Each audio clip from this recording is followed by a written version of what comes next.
Welcome to our latest episode of Into the Clashiverse. This is the May the 4th episode. It's our fourth episode, and we're doing a lovely pun because we have our guest, the fantastic Darth Yoda.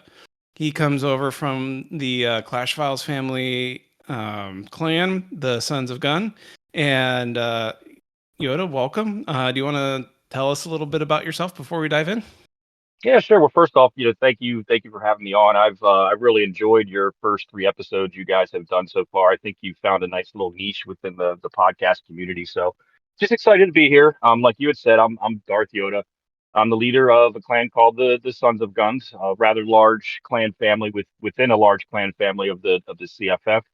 I've been playing the game since 2020, like right kind of when COVID was really ramping up is when I started playing. So roughly 5 years at this point. Wow, Which newbie. yeah, yeah, it's funny because I've been playing with people who have been playing significantly longer than me, and when I say 5 years, it sounds like a long time, but in the grand scheme of Clash, it really hasn't been that long, or it hasn't really felt that long. But I play actively on three different accounts. I've got two max 17s that I currently run in Legends League. And then I have what was my favorite town hall, which was Town Hall 14. I've got a Permax 14 that I'm pretty active on. I mean, obviously it's max, so I'm not farming or anything like that, but war back to back war in one of our other clans within the Sons of Guns family with that account, and that one is a lot of fun. I have been the leader of the clan for probably, I want to say probably 2 to 3 years. It's been a pretty significant amount of time. I took over from the great Call Me T, who has an awesome guide that he wrote on Reddit in regards to strategic rushing. That filters a lot of recruits into the clan and kind of makes us go and keeps the growth moving forward and keeps the game active and fun because all of those folks are just so engaged in the game. So yeah, that's me. Thanks for having me. I'm glad to be here. Yeah, glad to have Yeah, you. so you mentioned tea, like what's like the funniest question you see coming in when people are like, "Oh, they want to ask about T's guide." I'm sure there's something that you guys just laugh continuously when people ask. Well, it's gotten certain questions have gotten so bad. We just have a bot command now that just automatically answers it within the CFS server. If somebody asks certain questions. So the one that probably comes up the most is, should I upgrade my town hall? And his answer to everybody is 9 times out of 10, yes. So there's a bot that automatically just answers the question and says something like to the effect of, in all likelihood, yes, you should upgrade your town hall. So that's the one that we If we you're get here and we probably asking the get the most. question, the answer is yes. Right, exactly. So The I don't real know who did the bot. Maybe it was Fox who is the administrator of the CFF Discord server. But yeah, it was every time I see that bot pop up, it makes me laugh. the real fun Yeah, would that's be if the real fun would be if you made it into an 8-ball bot.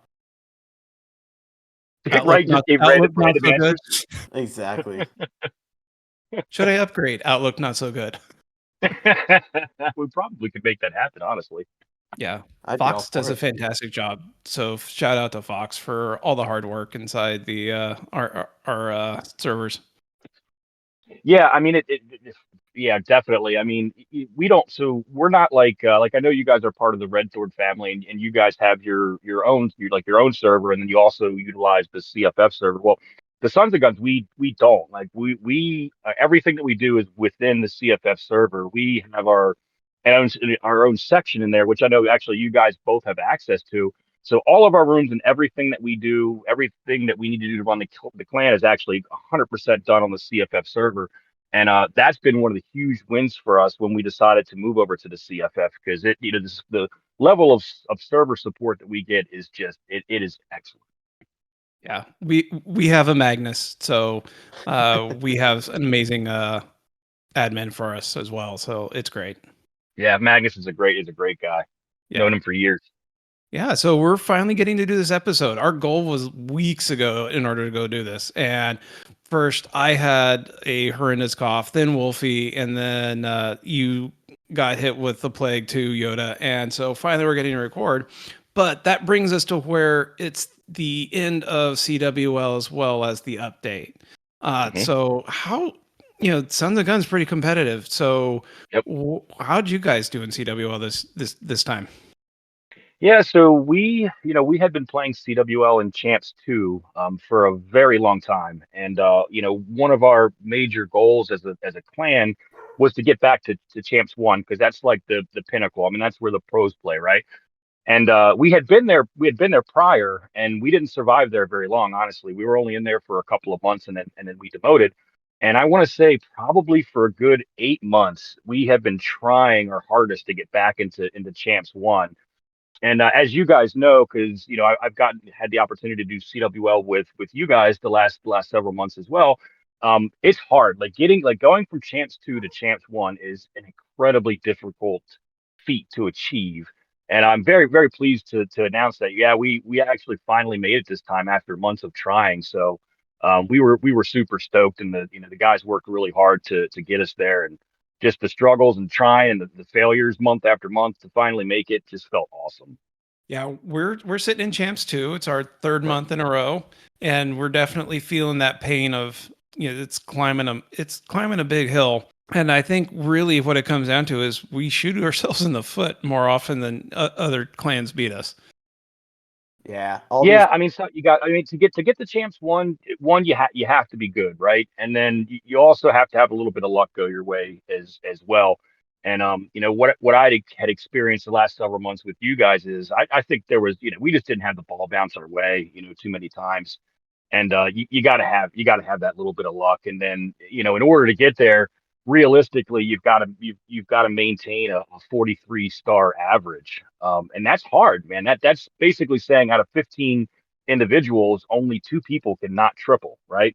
Yeah. That's difficult. It's not easy, but you guys will get there. There's way too much talent on that roster to not get there eventually, in my opinion. Yeah, we'll get there. The rated finished second last time, Mhm. and I noticed on there was four other clans that all finished second in their tier. So it was a tough grouping that we were in.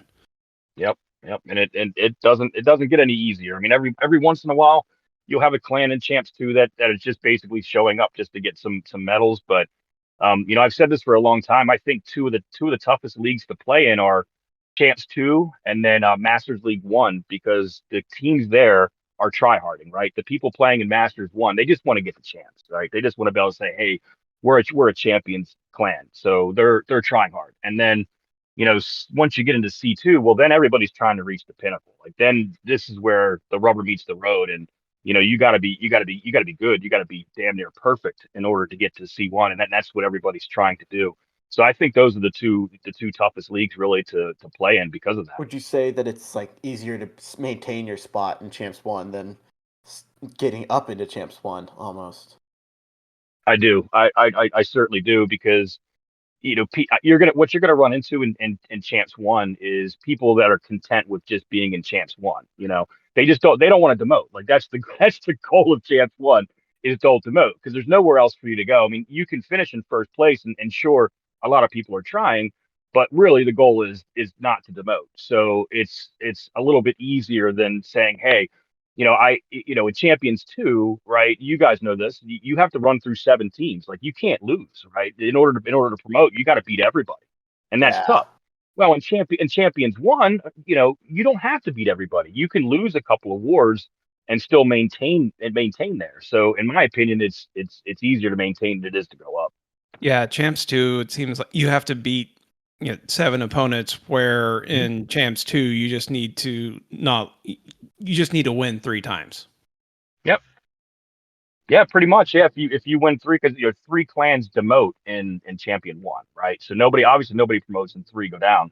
So winning 3 to 4 wars is usually going to be the number you need to be able to stay. Fascinating. So one of the other things, as we mentioned, was we're timing this to where we're done with all the sneak peeks and updates, and the game is released, bugs, all new features, and everything. So, uh, welcome to the new update. And part of that, we got equipment nerfs, buffs, as well as a special new equipment for the minion prints. Some of us have special names for this new one. I know Wolfie, you had a one that I just had me rolling. Yeah. Mary Poppins Underpants. Yeah. Got that minion prince. What are you calling it, Drac? I have my own name for it. What are you calling it? Oh, there's also the athletic supporter, because Oh, that's true. That's the other one I came up with. what are y'all's thoughts on, the bus, the new equipment, the nerfs that happen, and is it going to really impact the game right now? I'm definitely sad to see my e-boot charge really get a little heavy hit, especially with the invis ability nerfs.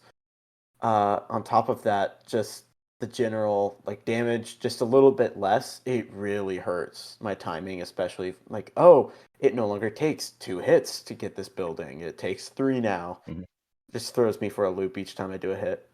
I do Yeah, and you're using the all drags and the starting off with the RC Spirit Walk, right? Yeah, and then going into a queen charge kind of mini with the giant arrow. Nice. So is the buffs, nerfs, new equipment impacting you at all, Darth? Not really. I mean, I'm not running the Spirit Walk or the RC charge.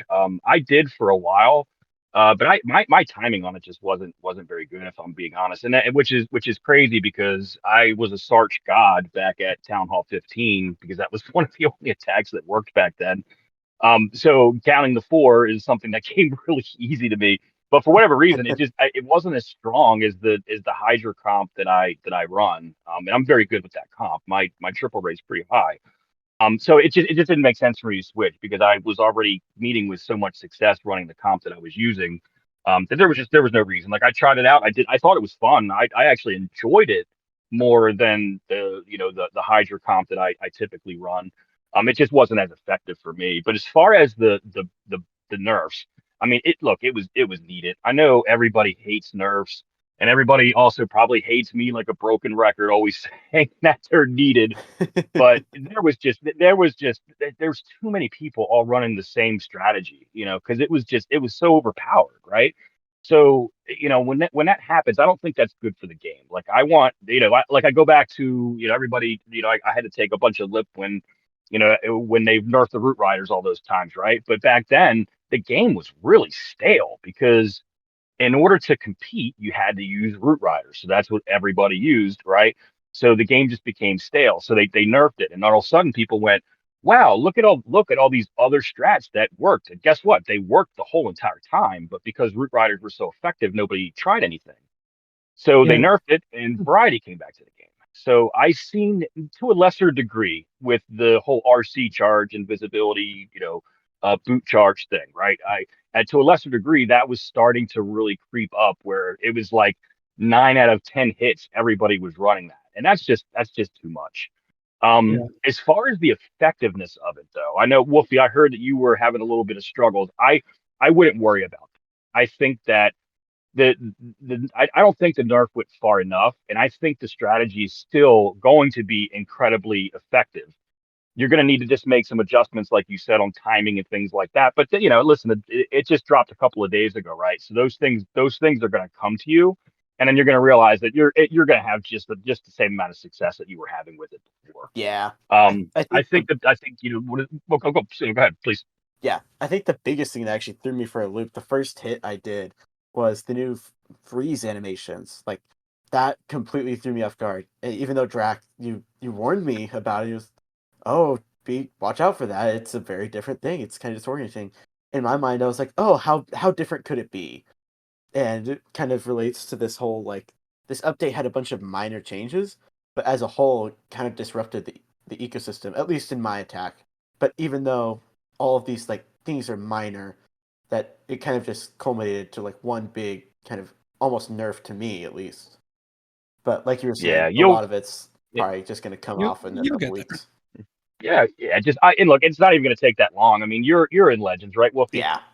Yeah, you'll have listen. You're doing your 8 attacks a day plus your couple of war hits. It's going to take you not weeks. It's going to take you days, and then you'll have the whole thing figured out. Trust me. Uh, I'll agree with this where I think the nerf wasn't enough. I think they need to reduce the radius by a dial, and I Mhm. think that will help with some of it. I think where lies a lot of the power of the e-boots is cleaning up a lot of the trash buildings that happen, so you don't have to Yep. come back. because before the e-boots even came out, I was running a Spirit Walk with the RC because I was just looking for something fun and different to play with, and running that with the Fox, and I was having fun with it. But I always had to come back and deal with all the trash building. E-boots come out, I'm like, I'm no longer worrying about that, and I'm just shredding bases. Yeah, I mean, if there's that, right, that's definitely a big benefit. And then the people who are really good at that strategy, like you'll see them not finishing off defenses, right? So they'll go and invis a defense before she's finished it off. So she's moving to the next one. Well, guess what? She's still dealing damage to that defense that's now invisible, and those defenses clear out. So you get the advantage of that with the boots as well. Yeah, and that's exactly how I run it. It's if I cover up this defense, it goes down. I'm not wasting time. And the other one is I'm Mhm. controlling the flow of where they're going. Yep, exactly. Yep. Cool. Other than making fun of, the fact that it's honey, where are my pants equipment for the minion prints. Any thoughts on it? I don't even run the minion prints, so I'm gonna bow out of this. Yeah, so I can go ahead and speak to that. So I do run the minion prints. As a matter of fact, he's max and I never put him down once since he came out. I just used 20 books on him, magic items to keep his levels rising. So I do use the minion prints and I really like it. This equipment, even though I did max it out because I was sitting on just so much ore, it right now it just does not synergize well with anything. So basically, how it operates is it takes damage away, right? So it's limiting for like 20 seconds the number of damage that he is taking. Well, when you fire the orb is already freezing the defenses anyway, right? And it has a pretty good effect. Like I know it doesn't 100% freeze them, but it slows them down enough to where it really isn't dealing that much damage. So you have two pieces of equipment effectively doing the same thing, right? And then so what do you replace it with? So okay, so I'm gonna continue running the orb because it's so strong. Well, then I'm gonna run this chastity belt thing, and I'm gonna run it and I'm gonna take away the little minion guys that pop out, right? Well, I know that everybody when that equipment or when the minion prince first launched, because it was the only equipment that he had, people were like, oh, don't upgrade these. These things stink. Guess what? No, no, it doesn't. Those little things, when you pop his ability, those minion guys fly out in front and they're soaking up, air bombs, and they're dealing their own damage. Like those things are pretty effective. So you replace that, but essentially with a piece of equipment that does the same thing as the other equipment is what it amounts to. Now, I think in the future that equipment could be pretty powerful because what it does is actually pretty powerful, but it needs to synergize with a new piece of equipment. So I think if something is released in the future, and there certainly are rumors that there is going to be something released in the future for the minion prints that it synergizes with, I think it could be pretty powerful for things like a minion super minion charge, stuff like that that's not super viable right now. So that's kind of my take. Yeah, I'm just curious if it was like an order of operations sort of thing where Mhm. like, oh, Wolfie and I have like brainstormed. We wondered if like the orb was like going to be the first epic and it was first going to be like these metal pants and the little minion guys coming out as the first pair, but just interesting to see like is it the order of operations or is there going to be an epic that comes out that I think you're right that needs to synergize well. Yeah, and they can't release it all at once, right? That was the community. Me being a part of that, I was one of those voices who said that we got too much equipment all at once. So you can't like you got to stagger it, right? So you release the pants, and then maybe it's a month or two down the road. Once people have had an opportunity to level it, you release something that it synergizes well with, and that's probably Supercell's plan, honestly. I'd agree with that. And what did I hear? Did you call it a chastity belt? Is this so Uh, that the minion prince can practice safe clashing? yeah, safe clashing, absolutely. Yep. Yeah, metal pants. Immediately, the first thing I thought about was the Middle Ages and women having to wear chastity belts. Along with that is kind of like the big news is we have the new merge defense that's coming out of this update. Mhm. Uh, Part of it is it's a clever way to get rid of the geared up defenses where you merge them into something new. That's now saying for the first time that builder base is wired in order to make progress. So just curious, what are y'all's thoughts on that? Personally, like I love it. I've loved the builder base for a while. I'm starting to get a little distant from it with all the bugs, just not hitting the same as whenever I'm getting my what is it, Mega Tesla up to level 10. Like this is a big deal.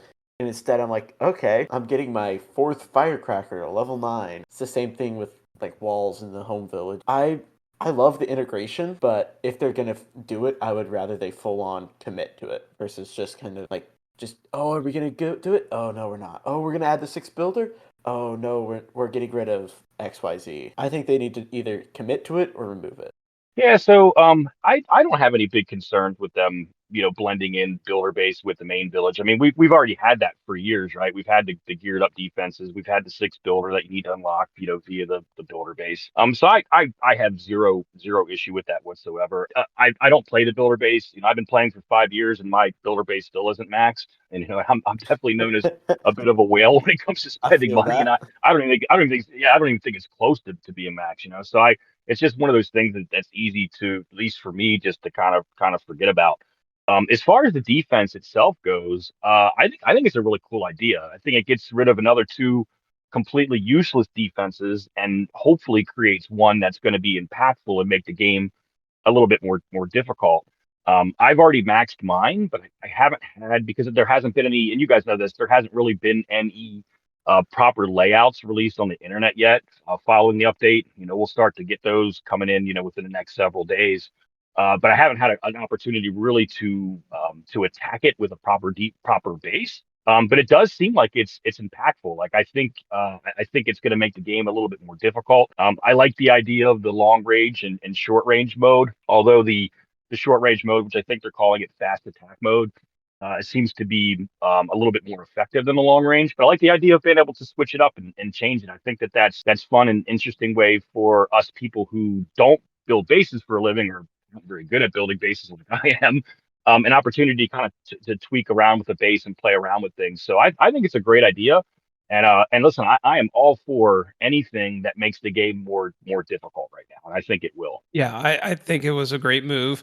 I think it's what the second most powerful defense in when it's in short range mode as compared to the monolith, Yep. and then everything else. So I think it's a great addition. As an aside, Supercell, if you're listening, when on days like this, let us have friendly challenges so we can actually test the changes that you did in offense to go along with changes in defense. I mean, come on. Yeah, As that soon as that's you change it, like you can't FC or do anything. And most people in like our clan, with mostly Town Hall 17, we're all dropping the new stuff that day. We didn't have any way to FC our new offenses either when you're making changes. Yeah, actually, I haven't heard anybody make that suggestion before, but I think that would be really impactful because it takes, when you can't play with the new toys immediately, it takes some of the luster off of that first day of an update dropping, right? You get all this nice new stuff, and yeah, us guys who are running maxed accounts, we're full of magic items, so we can unlock everything on day one, but you can't use it. And I get the whole cooldown thing. I understand why it's there, but a temporary reduction in that, to your point, during update day for like 24 hours, I think it's one of the Yeah, best ideas I've you heard in a long change time. you change your base like only 10%, great, you're fine, FC all the way. Get a brand new Yep. full layout, fine, lock it, I get it. But like enough to where like, oh, I merged these two things and I placed the new thing. I mean, you move three buildings, right? So Right. let me at least FC it, and like especially when you're having nerfs and buffs to equipment and troops and other things, you're gonna want to play. Yep. And sitting there going like, oh, I get to like FC the new offense, but as soon as I get to my defense, I'm done for the day. I can only do my legends hits or war hits or whatever. I'm not going to go through all the updates. People can go online. I'm sure folks who listen to this podcast already know like the list of the updates better than we do. But one of the things that did come out is new defensive levels, scatter shots, Teslas. By the way, I love the way the Teslas look.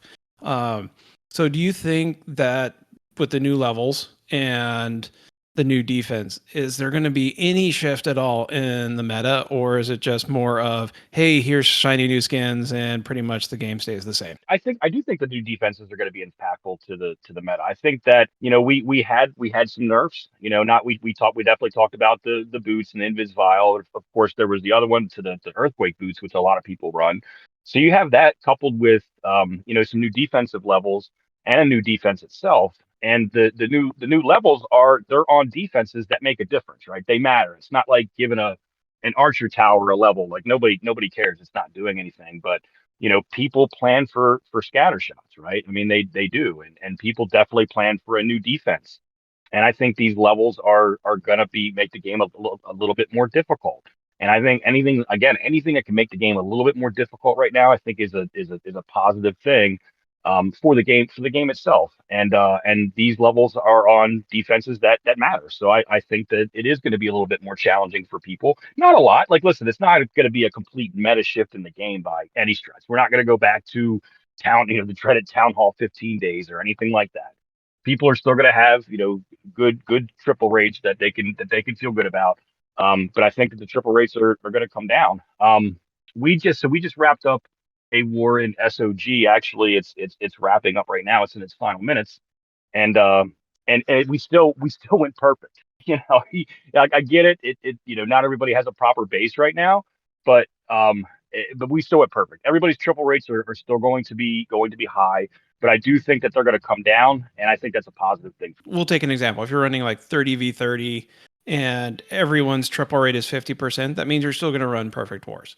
And so somewhere like if you don't want perfect wars, either highly competitive clans and clan families, give and take where the game needs to be easy enough to where people are enjoying it. But if you're going to make it to where even 50% in these, in SOG or the rated, you're going to wind up with perfect wars.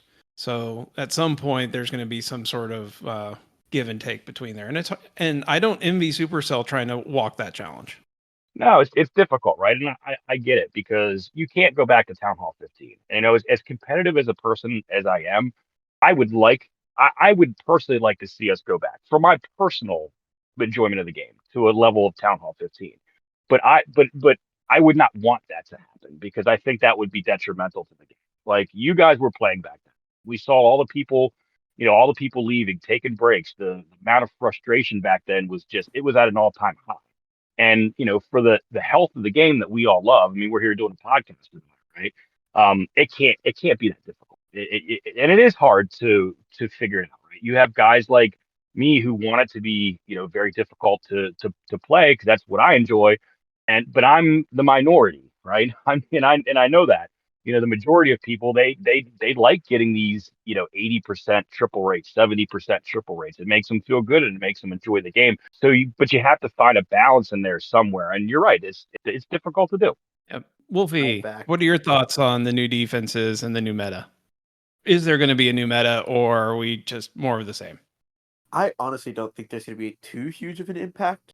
I do think that there's going to be some like minor shifts in army compositions, like especially with the increase in scatter shots. You might see a little bit of a decrease towards like splash damage armies, but there's not really a whole lot of those like spam a bunch of troops, and even the ones that are like witches, you're using super witches, and so there's not a whole lot of splash damage that needs to be done, other than like dragons and loons. But even then, you just take another extra dragon instead.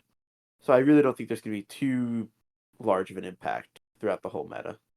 Yeah, I think until you have something as impactful as like adding a second monolith to the map, I don't think we're really like with what they've done so far. I don't think we're going to see a huge shift. I think we'll probably see like a 5% difference amongst the folks who are talented. You just need to be a little more careful, a little more exacting. Now, it's not like the one finger deploy days of the original Root Riders, but if you're paying attention and just careful with your spell deploys, I think the meta stays the same. Now, I hope, Wolfie, you're doing a great pun with minor updates because that was one of the troop levels that got updated. Oh yeah, there's some fun new strategies coming back in with that one. Yeah, I am really interested to see some of these new armies with like the miners and super miners.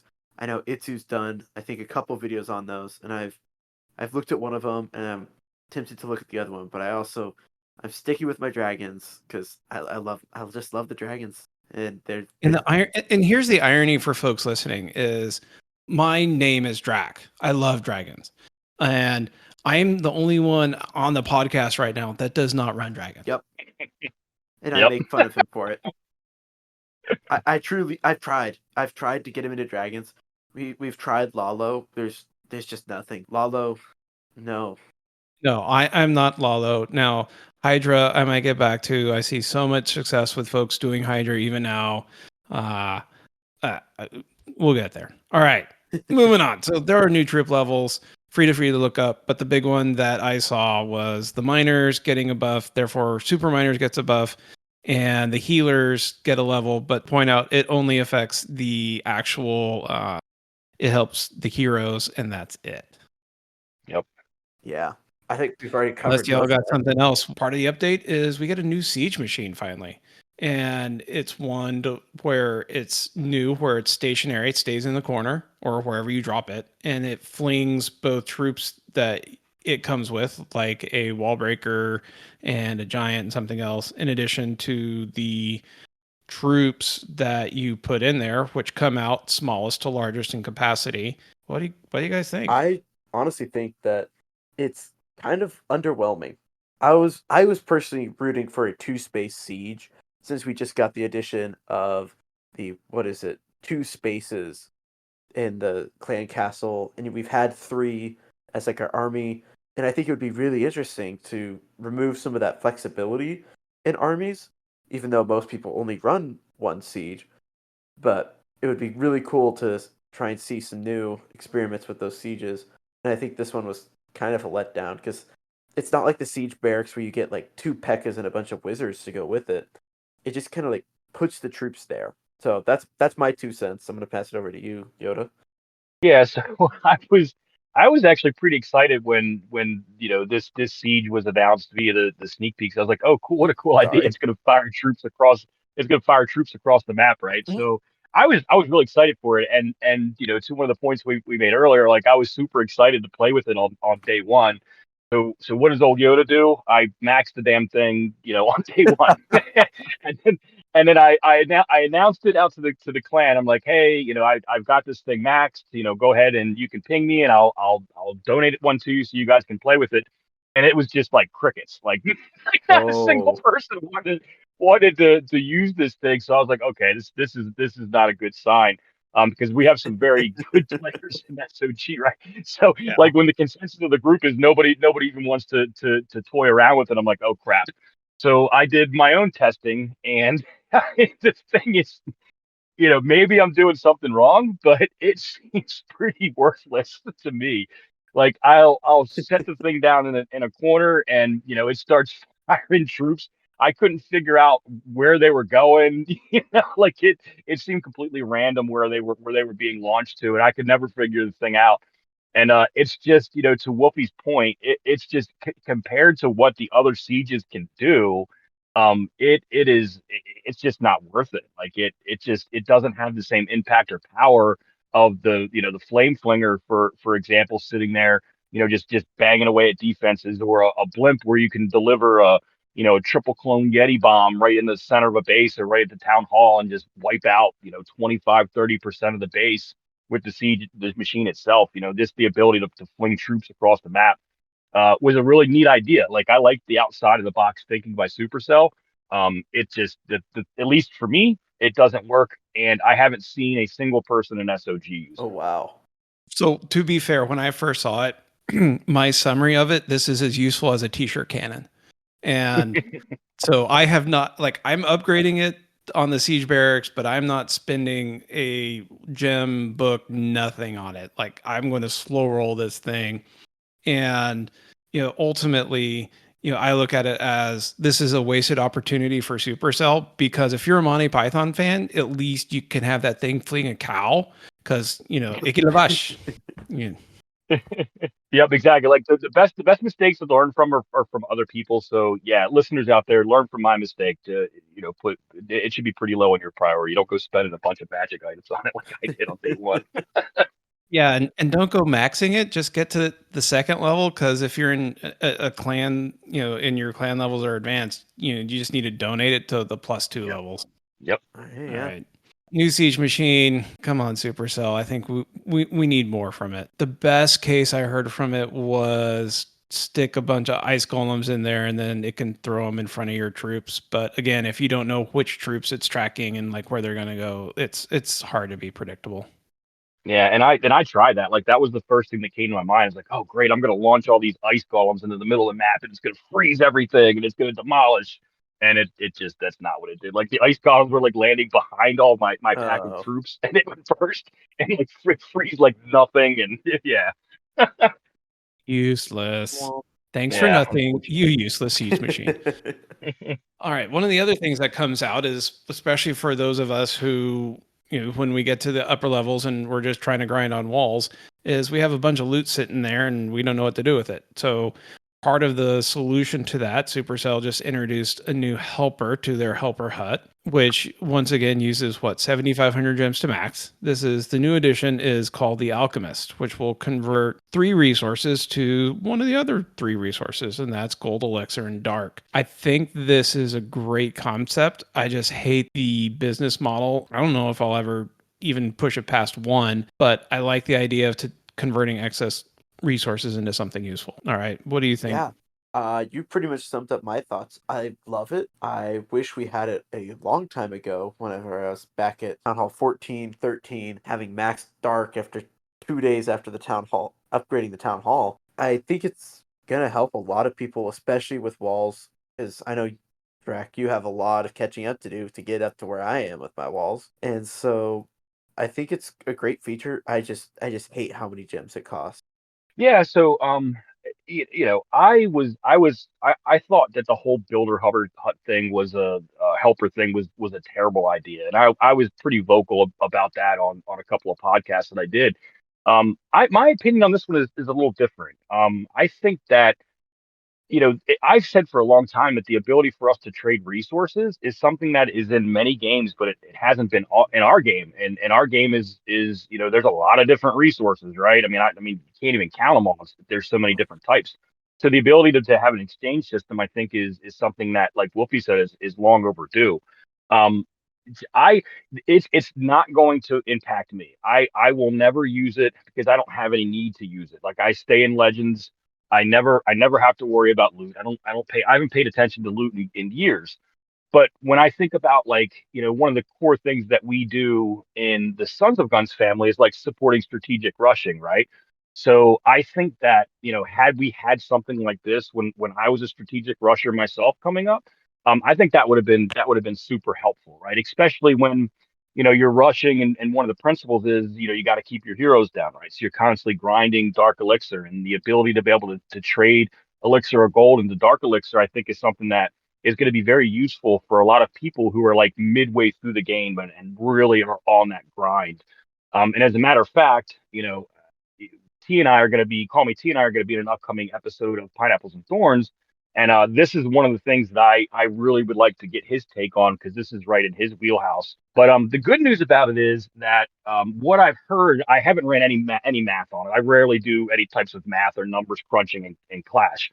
But what I've seen in several videos is that you really don't need to take it much beyond level 1 to start seeing an impact. So I think the first level costs like 100 gems. If you're not a max player right now, I think it's a no-brainer. Spend 100 gems. You're going to get your money's worth out of it, and then wait and see like what the number crunch people say who actually do that. Like Call Me T has to say about beyond upgrading it beyond that. But I think the very first level, those 100 gems, all day long, people should do it in my. Yeah, I think Trample, who does another amazing podcast inside Clash, should do a inside the numbers on this new one, because I think you're right. This was really a miss area that we sorely needed. Absolutely, like you hit Town Hall 13, and that dark grind starts to become so very real. I just hate the amount of gems they have to put in for the effectiveness. So yeah, I think you're right. Wait to see what the true math wizards come out. But one of the quality of life improvements coming out, I know this is jumping the gun here, but being able to not use a builder to collect your stuff on the obstacles is a huge win, because you can collect gems you can then feed into your alchemist. Sorry, what I was going to say is that, yeah, that is of the quality of life changes that they implemented within this update. That was one of my personal favorites, because for me, I always had so much loot, and until my walls are maxed, like I always kept a builder free because I was dumping loot in the walls. But more importantly, I'm a competitive player, so I FC all the time. And that's, but when you had all 6 builders going, you'd have some random tree populate on your map, and you could no longer FC, launch an FC anymore. That was super annoying. Like, that's bothered me for a long time. So I think, it was a no brainer for them to add it in. And I'm surprised it didn't happen sooner. But yeah, that was a huge one for me. There's a bunch of quality of life improvements. and folks, can go out there and read the notes, but there's some good stuff in there that we love it. But one of the things is that came along with this month was it was an event. It's for Lunar New Year, and we just rolled in from January, and we had our Western New Year's, and a lot of folks like to do New Year's resolutions. So here we're just going to do a quick chat of, do you have any Clash solutions for the year? What are your goals for the game? And so I'll hand it over to Wolfie first.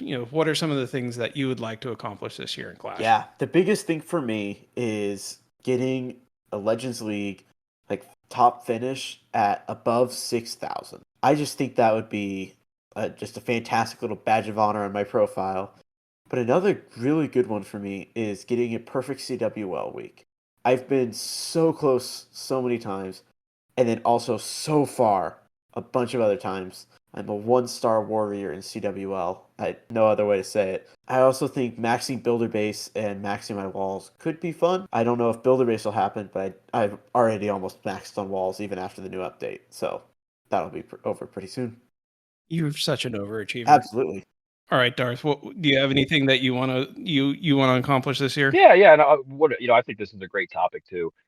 Yeah. So like Wolfie, as long as I've been doing Legends League, I've never actually finished above 6K. I've been above 6K. Like I did the whole, I'm going to stay up, late at night and hurry up and do my 8 attacks. So I've been up that high, but I've actually never finished the season above 6K. So that was something that was on my list as well. So we share that in common. One of the other things for me is, we talked about at the beginning, but we just got to Champions 1, right? I would love to see the Sons of Guns, stay there and finish out the year at C1. I think that would be huge for us in the clan. Um, Another thing is, so I do esports, right? I'm big into esports, and I've played on several different teams. But in the Clash Files right now, we've got a pretty good thing going, and I'd like to go deep into stage 2 of Worlds this year. We made a nice little run last year, and everybody had a lot of fun, but that's definitely something I'd like to achieve again. And then finally, for me, it's what I really want is I just want to win like a buck doing esports, like $1. That's it. Because if I won $1, I could confidently say I was a pro player for a short amount of time, even though I'm not good enough to be one. So yeah, I just want to win a buck. Yeah, I'll be happy with that. Yeah, that's what my dad said. When he retired, he's like, "No, I'm not retired. I'm a professional golfer," because you'd get like $5 a week or something. So that's that nice badge. It's like, I think we're all in the same bucket. It's like finish Legends League over 6K. I know it's a grind. I'd even say, like, even in the given month, even finish like top 1,000. I don't care if it's 6K or whatever it is. Like either one of those, I'd love to be able to do that. My goal for my base is finally get something where everything's done but the walls. I don't think the walls are important. They're just a loot dump. Wolfie likes to be a completionist. I know I started Clash when everyone was like, "Oh, you got to max, you got to max." I'm like, no, I'm gonna go have fun. So I'm not the wall grinder. I keep teasing like Wolfie should go, and it's like, hey, you can earn the keys to the car through getting some walls on my base, and he never takes me up on that. Still takes the car. What's up with that? I want to get a second account in Legend League, which I actually did. So I've checked that one off, and I'm going to go back to this, and I'll say this now on the podcast, so it's public, is I really need to master an air attack. So that's one of my goals for the year as well. But one thing I've noted is we're all competitive in CWL. We're all competitive in terms of Legends League. Some of us are even like competitive wanting to do esports, but where are we in our Legends pushes? I'll start with mine. I'm sat there roughly, right on the cusp of 5,700 last night, and really that's where I tend to float is, right there, but right before you get hit with the negative 320 days all day in terms of defenses. I say right below that just because I'm busy, like work, job, all that sort of stuff. So I don't put in quite the same level of effort that some folks might do that are on this podcast, but I enjoy it. I get my loot, and I really don't want to stress it right now. That's me. All right, Wolfie. Yeah, just logged on to Clash to see where I was, and I just got hit with 4 straight triples as my last 4 hits. So I thought I was doing good. Has that meta changed? No. No, it has not. But I think I'm sitting right around 5,600, 5,700, floating in that range. had some couple rough days, and I've gone down a little bit in the past couple days. But other than that, 5650 is roughly where I'm at. All right, yeah. So I actually like Whoopi. I just went ahead and logged into the game to see where I'm at. So I am all in for the day, offense and defense, and I am sitting at 57-21. Which is, let me check my friends list real quick. I always like to see where I'm at on my friends list because there's so many OP people. So yeah, I'm at the top of my friends list right now. So looking like it's going to be hopefully be a pretty good month. But Drac, unlike you, like I take it very seriously. Like I try hard sessions every single day. Like it's what I look forward to. You know, when I'm at work, I'm like, oh great, I get to go home and I'm gonna have a few beers and sit back and do my 16 Legends hit because I like it and I try hard at it. So for me, my best finish I've ever had was ranked like 4,000 in the world. And that happened just a couple of months ago. And that was it again, like we talked about, I've actually never finished a season above 6K. I've gotten darn close to it, but never been able to get there. So but yeah, I enjoy it and I make sure I religiously do my hits, whether I'm sick, whether I'm well, whether I've been drinking too much, doesn't matter. Like I'm religious about making sure I get them in because I enjoy it. And every month I try my hardest to push as high as I possibly can. So I'm sweaty try hard all month. Well, it sounds like you've been around Legends a long time. It, and Indeed. like for me, I float in and out because there's times to where I've left Clash for a while, like the Town Hall 15 drought. I'm like, I need to take a break, got family stuff going on. This ain't it for me. And so then you have to like work your Town Hall back up and get Legends ready yet again. But it sounds like you dove in and you've just kept going. So what are your thoughts on Legends League? Yeah, I have. So I have not I've not dropped out of Legends League since I first joined it years ago. So that's how long I've been there. And Legends League is weird. When you've been playing it as long as I have and you consistently try to push to the top or play as best as you can like I have, there you really get a feel for how goofy some of the things are in Legends. Like when I think about it, you guys have seen the movie The Matrix, right? The original Oh yeah, one.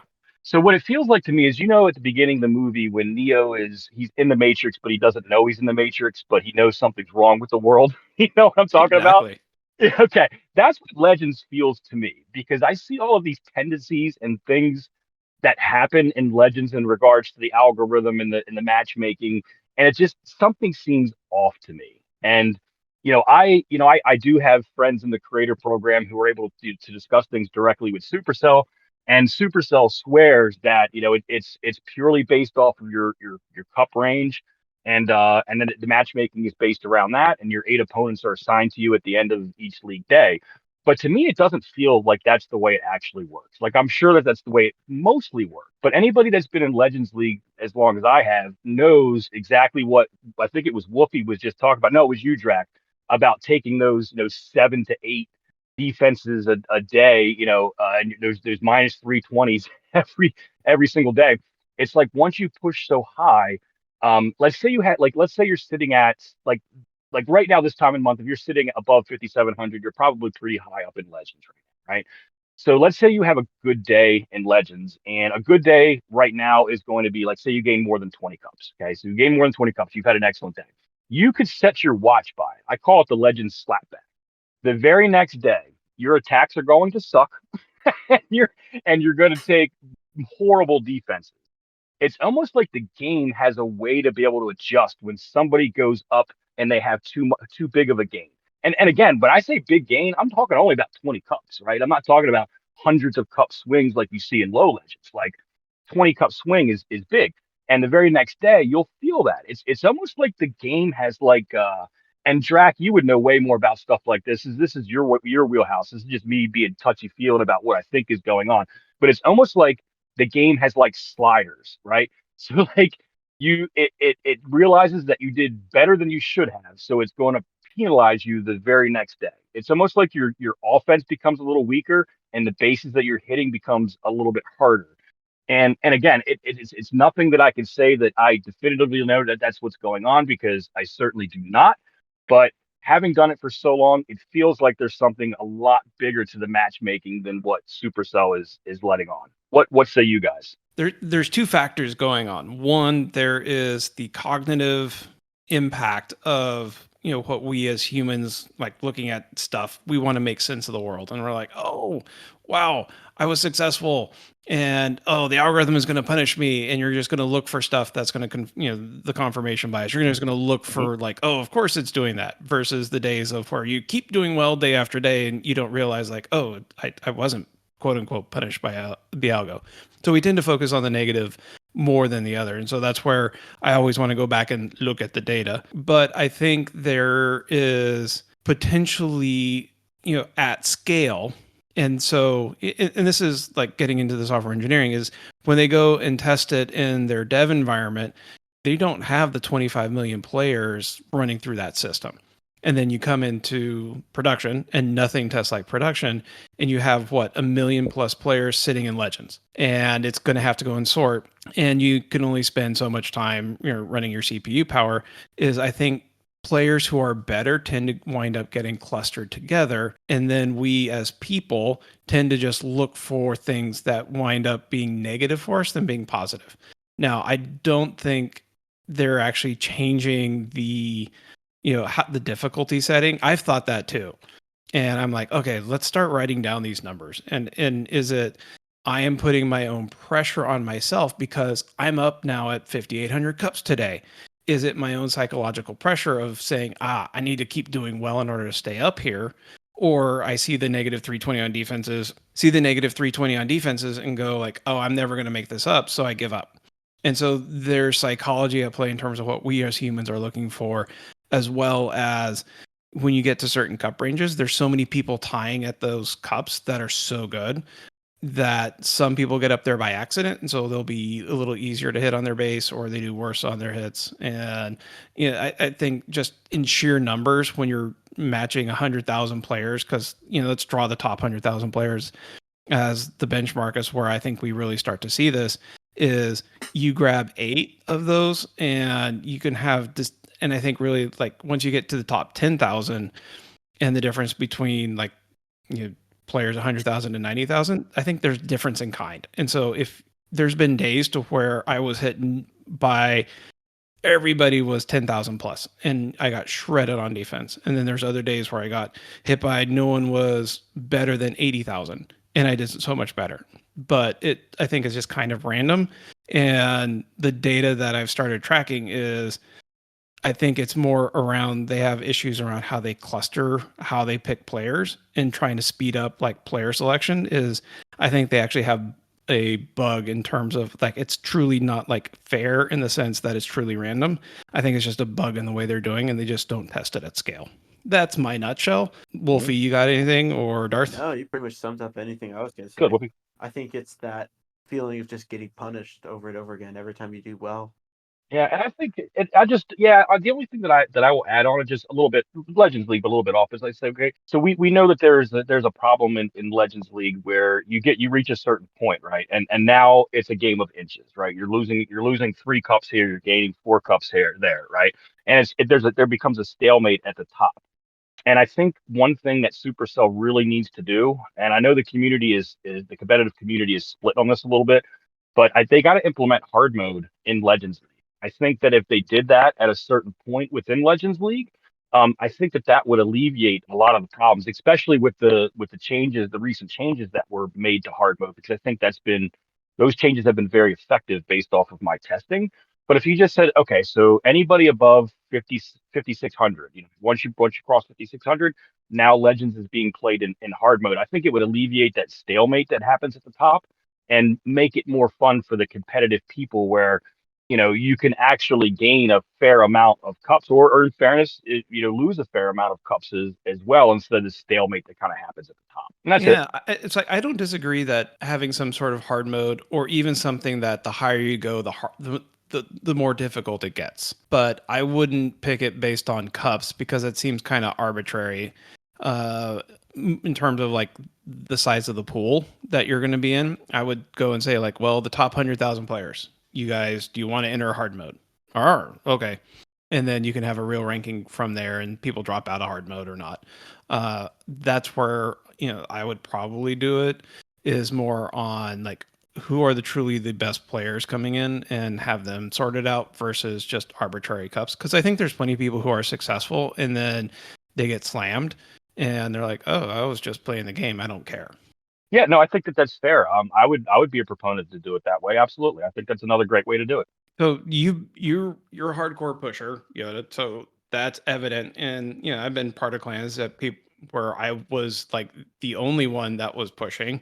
But you kind of have the whole clan doing that. And like our buddy Fuzzy Beaver Nuts, he kind of like, well, when did like your whole clan start doing it with Sons of Guns and like this into season push? Okay. Well, so we have been, Legends pushers for a long time. Like we have a lot of really competitive players in the Sons of Guns, and we've had for years. Um, so we've did an end of season push, which in case the audience doesn't know, what that basically means is on the, throughout the season, everybody tries to push up their number, and everybody is basically playing against each other, right? Like everybody wants to be the number one person in Sons of Guns, right? So it drives everybody to continue doing better. Um, but at the very last day of the season, what we have done for years is we would start to consolidate all of our high legends pushers and our other clans into the main clan, right? So like how the Sons of Guns operates is we have the main clan, the Sons of Guns, and then we have feeder clans.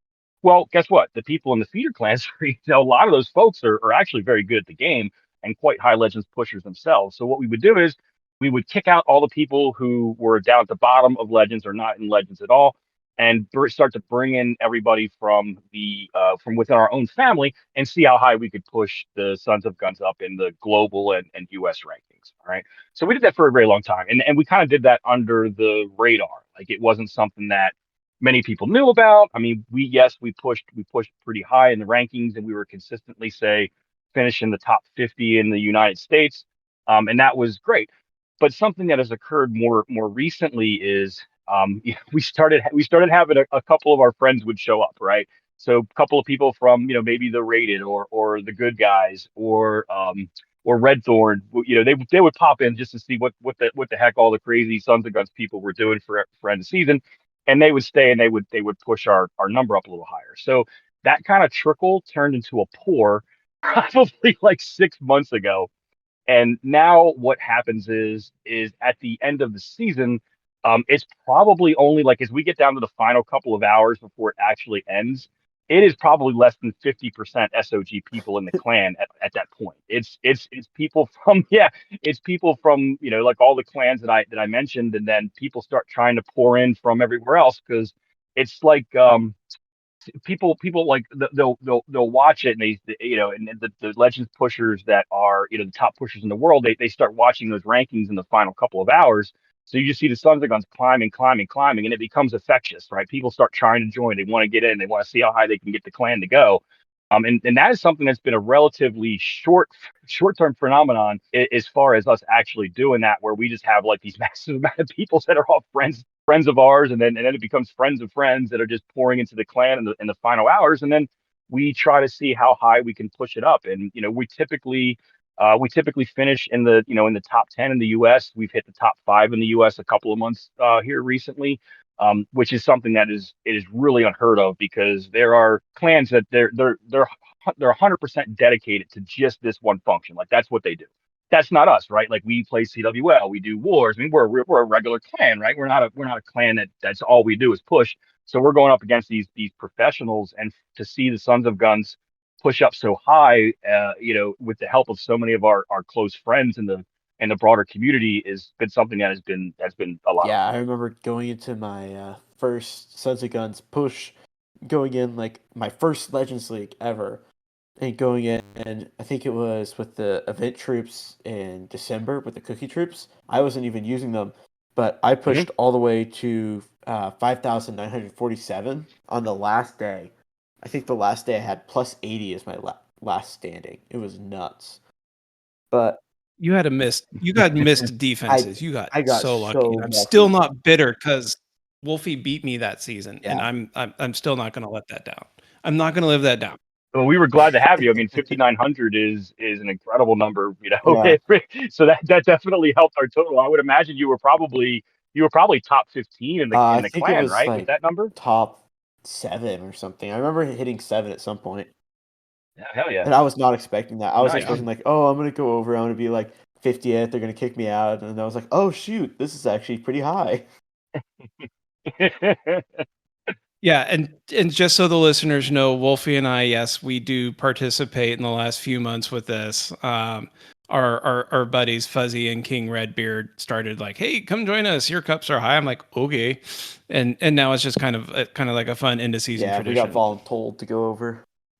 Well, we love having you guys. Hopefully you have some fun. I mean, there's definitely shenanigans that go on that night, and people getting booted and people coming in. And one of my favorite things that happens actually happens behind the scenes. You guys don't get a chance to see this, but like because I'm the leader of the clan, I'm the one that gets the DMs.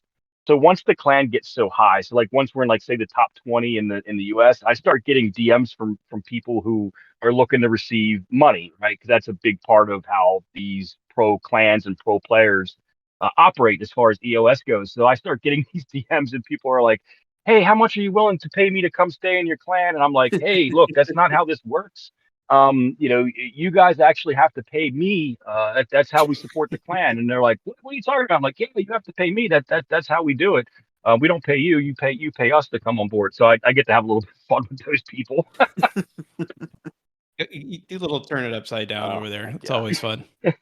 So what are there other shenanigans other than just like people like coming to ask you for money? And like what else is going on at the end of season? I know for us, like one of the great things is like there's 20 to 30 people online in the clan. And you're like, that's so unusual for any clan Yeah. to have so many people online because they're like waiting for the finish line and waiting for the season to end. And it's like unless we're like doing like a special like war event, I almost never see that many people online No, and look, and looking. as as successful as I believe that the Sons of Guns are, we don't either. Like I don't log in and there's 20 people on a normal day. I mean, I'll log in and there'll be 8 people on. We see that pretty often, but 20 no. That's kind of like that. That's part of that fun at the end of the month because really when you think about it, the people that end up in that clan are pretty hardcore clashers. Like if you make the cut and you're in the Sons of Guns in the final few hours of the evening, you're not a normal clasher. Like you, you take the game pretty darn seriously if you've been able to make that cut. And so those people are on, they're active, they're FCing. It's a lot of fun. But to answer your question, I mean, the biggest thing that happens with EOS, it revolves around the money. Like that's the biggest thing. And look, I want to be clear. Like I have no issue with people earning money, through end of season pushes. Like I'm all for it. Like if you can go get paid. I wish I could, because I probably would. Um, so like I'll give you a good example of something that happened to us recently because it just happened to us last month, and I think you guys were in there when this happened. Oh, We had made a decision as a leadership team. We had gotten so high, and we're like, hey, if we start bringing in the pros, we could probably push ourselves to number one in the United States and maybe top five, in the entire world, at least for a period of time. So we had some guys, and we all know pro players, and the pro players know other pro players. And next thing you know, we started having all of these really good people start joining the clan. Like I'm talking, 6,100 cups. Like these are the top people in the world. All started pouring into the Sons of Guns last month and the final few hours. And all these people already had end of season deals. Like they were not going to stay in the Sons of Guns all the way up until the end. They were going to go to the clans that paid them to be in there for the month. And but we were like, well, hell, we'll just see if we can get it. If we can get it to number one in the U.S., we'll all grab our screenshots and we'll all feel we all did something really cool. Well, the problem was, we got to like I think it was like number 4 in the United States, and then the pros were like, "Yeah, sorry guys, this isn't happening. Like we've gone as far as we could possibly go," and they all just like dumped out, like at the very last minute. So now like a third of the clan is completely gone, and we went from like top 5 in the United States all the way down to like 100 or whatever where we dropped to. And that's all because of how the end of season deals work. So it's money driven at the top. Our personal choice in Sons of Guns is we don't participate in that. We don't pay people. We all of our successes always come from our friends. Like that's how we've able to do so well. It's just friends. And but when you really get to the tippity top, it's driven by money. And like I said, I don't blame those guys for chasing those deals. They're good enough to make that money, then they should make it, in my opinion. Like people want to pay you $150 just to go sit in the clan at the end. Like Mhm. we were there, and it kind of felt like, hey, we had this great balloon inflated, and then everyone left. Or like, what just happened? Yep. It was kind of disappointing. And I know we got the screenshot of like sometime in there, but it's great to get the one like, oh, when you actually go look at the list of clans at the end of the season, like who was top. We didn't get that one, and yeah, it Yeah, didn't feel and great. yeah, it didn't, which is, in fairness, I had let these guys know I wanted to cover this as a part of the podcast today. Because it did. Like we felt the same way. Like at the end of it, we're like, oh, we had all this adrenaline building up, and we were going to get to number one in the United States, and it all went away. So, there's some lessons to be learned there, right? So, and as a leadership team, King Ethan, he's a co-leader over in the Sons of Guns. He runs our EOS push. Like it was clear. Like it was one of the easiest decisions we've ever made as a leadership team. We just said, you know what, that's not going to happen again. Like, we're going to go back to, if you're going to be in the Sons of Guns, you're staying in the Sons of Guns until the end. And if you don't have that level of commitment, you shouldn't be there. So we're going to change that for the next one moving forward, because yeah, there were some mistakes that I think we made, and I think it impacted a lot of people's what could have been a much more enjoyable experience, just like every other one has been. Like that's the only time we really had an issue with it. Normally it's just there's some butthurt DMs I get from people getting kicked out because they were too low. But other than that, it's usually a heck of a lot of fun. Yeah, it is a lot of fun. So I guess we'll wrap up and switch over to our next All segment. right. Yep, go for it. Yeah, this is where I'm going to take the lead. Going to head up into the under the hood section where Drac and I have kind of this conversation, and Drac answers a bunch of these questions. So our topic this time is bugs, bugs, bugs, and the streak event sucked again. Or struck again. Sorry. Yeah. Same thing, isn't it? So let's talk about some of these unintended consequences that came up like this whole time with the new merged defenses and like these buildings. Like, what in your eyes? Yeah. Oh, Well, let's go I back and let's completely start with the went over that. I streak thought that was event just the title. where Oops. no, that's actually a topic. So we'll go back. So the streak event, there was a bug yet again in terms of the timing where a bunch of folks started the streak event with having completed, and then another good set of folks couldn't actually make progress. And what's interesting is like we have friends in the creator program, and they're like, we tested this a lot. But again, it's going to come back to the only thing that tests like production is production. And I think there's timing issues with just the sheer number of players that were running in the same queries and code that was going on in the back end to maintain the streak event, that they just weren't prepared for 25 million plus accounts hitting this code base, and they just wasn't prepared. And so this time around, they fixed it within like a couple days. They actually got it fixed the first time. They comped us, players nicely in terms of what you were there.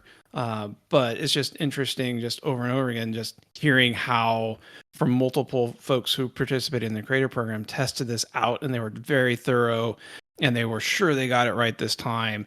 And as soon as it hit production, it fell over. So just for folks who listen to this, nothing tests like production, because there's a difference from having maybe a few hundred folks hitting their dev environment to the 25 million that hits production. So there's just no good way to go and simulate that. So just something to keep in mind. Love that answer. So let's move back into what I was talking about before, which is the new merged defense that uses the geared up buildings. Like, what could go wrong with this? Like, we've already seen a little bug come out. So if you want to go and explain that. Or unintended consequences, like the same thing we were talking about before. Once it hits production, you don't know. But here, the new merge defense, which takes the two geared up buildings and merges it into one.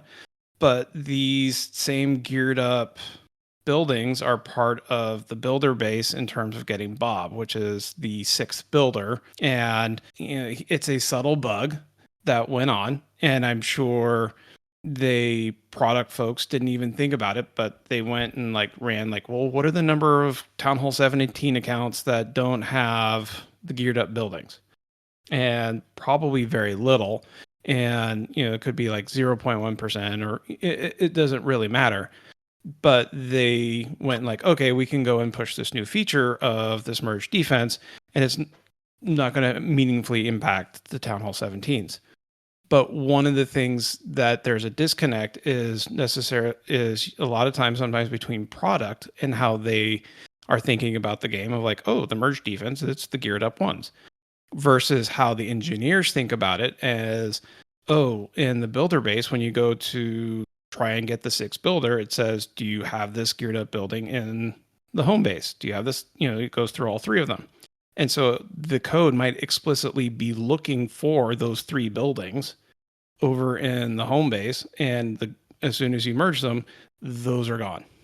And so the code, probably did not. It's probably going to be a simple fix of, oh, do you have these 3 buildings, or do you have this geared up defense as well? It will need to be pushed out, but it's just a way to highlight that the unintended consequences of, hey, here's this new fangled thing that's sweet and we're pushing it outside in the game, but there's edge cases that you may not think about just because there's millions of players out there that some people are going to run into it. All right. So this next question for you, Drac, is from Brandon. What do you think is going on with the recent terms of service and privacy updates that Supercell is making us acknowledge? Just shoring things up, or do you think they're actively trying to do something with our data? To bring the listeners up to speed, and for those who play Clash, there's been several times over the last couple months where you have to accept the new terms of service in order to keep playing. And one of the sketchy things they do is sometimes they only bring it up when you hit the attack button. So if you want to actually attack, you have to accept the terms. It's not how I would choose to do it. Makes me feel like if I haven't made that decision, I have to go shower afterwards in terms of Get the dirt in off. what I think about that one. But this is a company that operates, it's owned by actually a very large company, Tencent, and it operates globally. And a lot of times the terms of service is trying to get it to where they're trying to comply with data laws across the world. They're trying to reduce the number of times that they can be sued or other things, which actually exposes their parent company. So a lot of this is unfortunately a CYA sort of thing. And, but in the big scheme, are they trying to actually go and sell our data? I don't think so.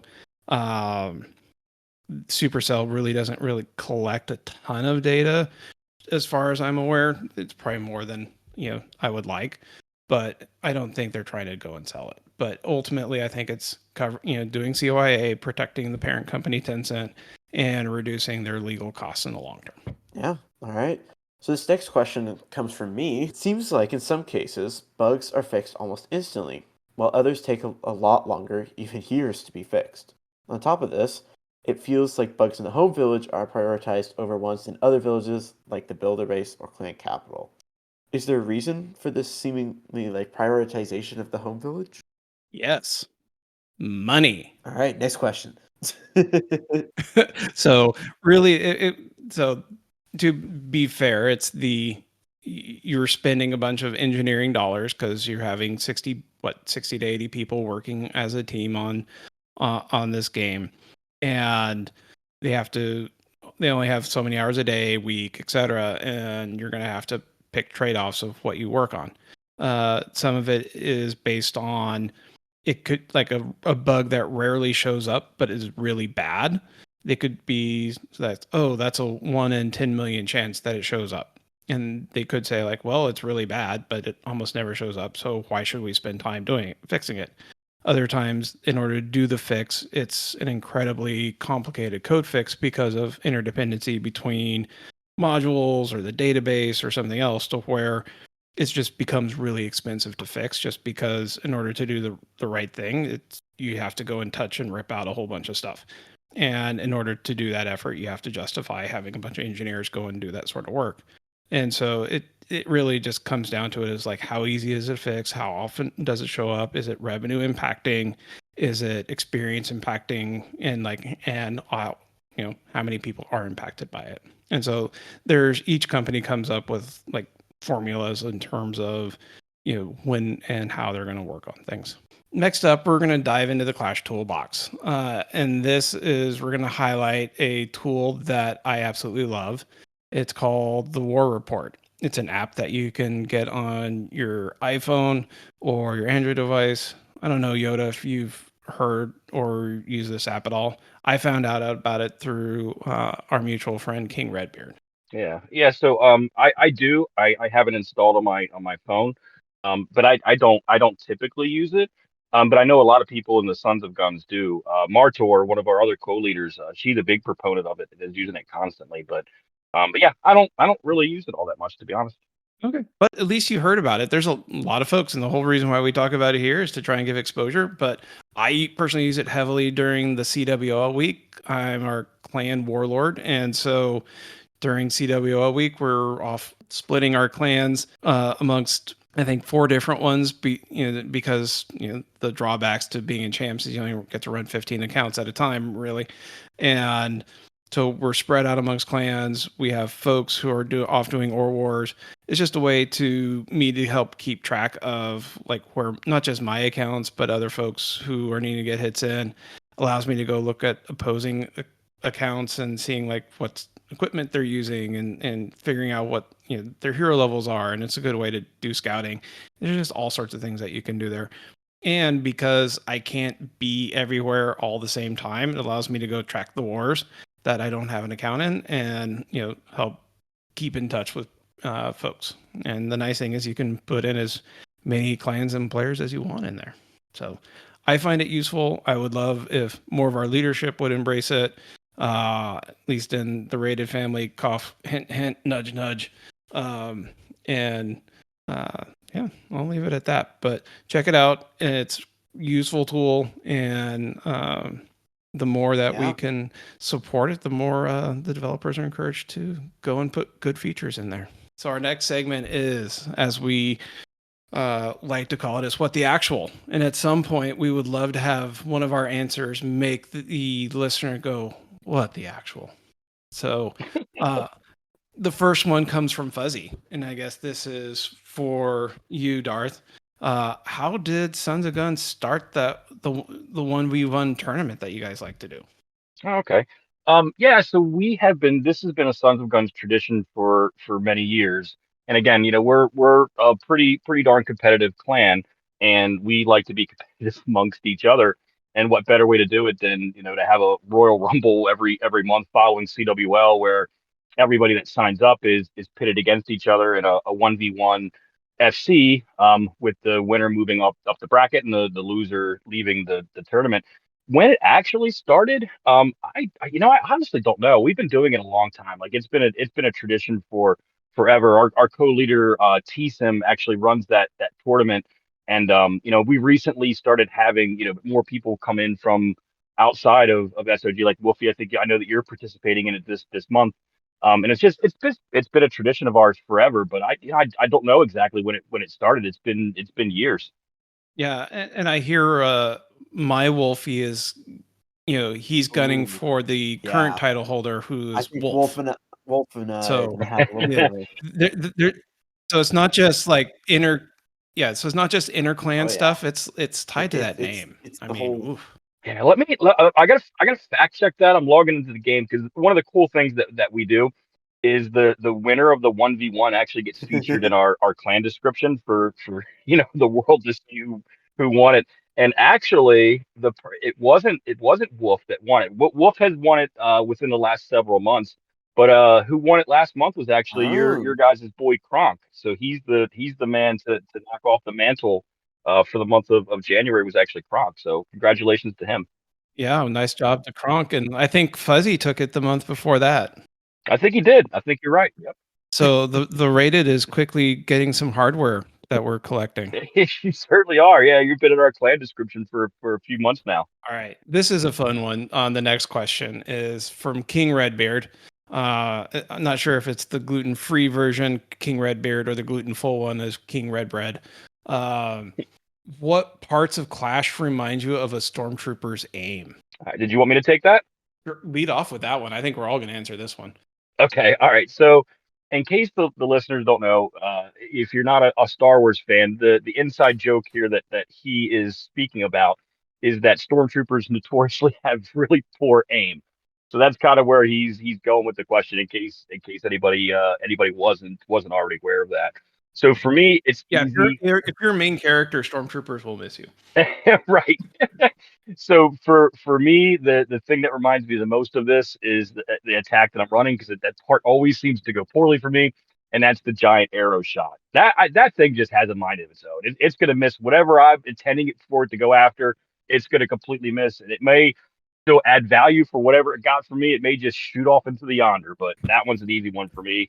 It's the giant arrow. Mine are a little different. I think to me, it's like the wall breakers are definitely part of the stormtrooper. Like you drop them and like they're just going squirrely. Not sure where they're gonna go. And then the other one that comes to mind is if there's ever a clutch situation that the heroes need to take out a wall piece, they will always pick the wrong one. Yeah. Always. So those are my stormtrooper aims for King Redbeard. Those are some good ones. I agree. I think my biggest stormtrooper aim was always the King's spiky ball. Because I would always activate the spiky ball when I was doing ground attacks. Like one building early, trying to like, oh, I'm going to get that last building at the like last second, and it's going to be really cool. And it would always activate just a little bit, and it would go shooting off and leave the last building all across the base. Either that or the giant arrow. That giant arrow has a mind of its own, I swear. It's another good one with that spiky ball. Yeah. We got two for the Yeah. giant arrow. I think the giant arrow is winning then. I don't know, the Queen's AI on those walls that oof, All the heroes in their AI on walls. I think they're all wonky. seriously. One of these days I'm gonna put like a clip show together that I've been saving of like all the like I say what the actual in terms of like why are you picking that wall piece, and just send it into Supercell and say please fix this. All right, next up it comes from the lovely Mar. How does Mrs. Yoda handle your attentions being diverted to all the clan stuff every day and night? And is she a saint for it? She's definitely a saint. You know, so I don't play the game like most people do. Like I don't log on to the game throughout the day other than just to check messages and respond to Discord and things like that. As everybody kind of famously knows, I play the game like 2 to 3 hours every single night. It's religiously for years because that's my time to have a couple of beers to relax. And I know it sounds crazy, but here's what I would say. So there definitely could be worse hobbies to have, right? Like I could be going out to the bar every day, like a lot of guys, middle-aged guys like me do, and drinking at the bar for a couple of hours every day, or I could be at the casino, right? But instead, I'm at home. My wife knows where I'm at. I'm sitting next to her, and other than her laughing at and her thinking about how dorky like a lot of our Clash lingo is when I'm on voice chat with people, I think that she likes that. Like she knows where her husband's at. And the other thing that I would say is, and especially a biker like me, but the other thing that I would say is I don't watch TV. Like I rarely watch any TV. So like a lot of adults do when you're getting to be, mine and Drac's age is they watch TV. They sit there and they watch 2 to 3 hours of TV every night. I don't do that. Yeah. I don't watch TV. I play Clash. So These are all my getting diversion, yeah, my diversion is not all that different than what millions of people do at night in their homes every evening, watch TV. Instead of doing that, I play Clash. And so for us, how it works with us, it works well. yeah. You guys must be Very, so very cool. old watching TV. Man, can't imagine. Oh, okay, YouTuber. Okay, that But whatever the kids are calling That's watching TV these days, I guess. that's fair. The doom scrolling. yeah. Ugh. That's a sore point because I get on them of just the constant YouTube. And I'm one of the better people in my class. It's a problem at school. Oof. So next up comes from Fuzzy for Darth Yoda. Sons of Gun is a great clan and an excellent example of any clan to follow that wants to compete at the highest level. What are some of the factors you use to determine rosters for CWL for Sons of Gun and the other ones in the family? Okay. Well, one, thank you, Fuzzy. It makes me smile that you said that. I really appreciate it and blush a little bit at the same time. I know the podcast is running long, so I could speak about CWL all day, but I'm going to try to make this a complicated thing that we do as brief as I possibly can. So how we do CWO rosters from a competitive standpoint, um, I don't know anybody else that does it the way that we do. So basically everything is completely performance based. So like you guys, we divide up into 4 to 5 clans depending on how many signups that we have. And all of those clans represent a certain skill level. So at the very top, you've got the 17 people that are playing in SOG, and then you've got the people that are kind of trying to get to that next level. They're playing in the clan below that, another chance clan. Then the people that are in the clan below that are trying to get to that clan. So that's kind of how we structured it. So every month, um, we base the following month's rosters on the prior month's performance. So in our second lowest clan is LNG. So that's the one that operates just below the Sons of Gun. So the 2 highest performers in that clan promote up into the Sons of Guns. So they will effectively be on the Sons of Guns roster the next month. The 2 bottom performers in the Sons of Guns bump down into LNG. And that same philosophy and process flows all the way down to our final clan, which is more like a farming clan. That's like where most of the strategic rushers are playing. So in a nutshell, that's how we do it. Very cool. Interesting. I didn't know about the And promoting down between the clans. I just knew about the like in during the CWL season, like how you rotated people out. Yep, we do that as well. So that we run, on our chance rosters, we run 17 because every war, the bottom 2 performers in that war are rotated out for the other 2 guys. so what happens if everyone triples? It happened last month.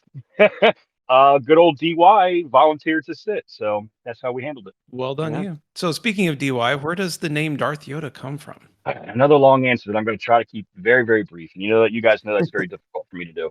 So when I originally started playing the game, I didn't think I was going to play it at all. Like I just downloaded it and it said you got to create an account name. So I just named it literally me. That was the account's name, was just me. Because I was like I put zero effort into it, right?